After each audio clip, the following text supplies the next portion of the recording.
ఎప్పుడైనా ఆలోచించారా ఒక పెద్ద చెట్టు ఎలా పలుచని పేపర్ షీట్గా మారుతుందో? ఈ ప్రక్రియ అడవుల్లో ప్రారంభమవుతుంది. చెట్లను పట్చేసి పేపర్ మిల్లులకు తరలిస్తారు. అక్కడ చెట్లపై ఉన్న బర్కును తొలగించి దుంపలను చిన్న చిన్న ముక్కలుగా వుడ్ చిప్స్గా కట్ చేస్తారు. ఈ చిప్స్ను నీళ్లు మరియు ప్రత్యేక రసాయనాలతో కలిసి అధిక ఒత్తిడి మరియు వేడి వద్ద ఉడికిస్తారు.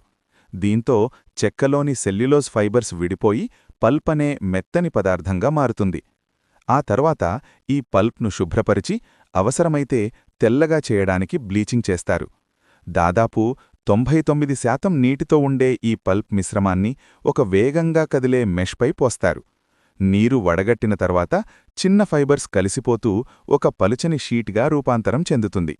ఈ షీట్ను భారీ రోలర్లతో ఒత్తి వేడి సిలిండర్ల ద్వారా ఆరబెడతారు. చివరగా అది బలమైన పొడిగా ఉన్న పేపర్గా తయారవుతుంది.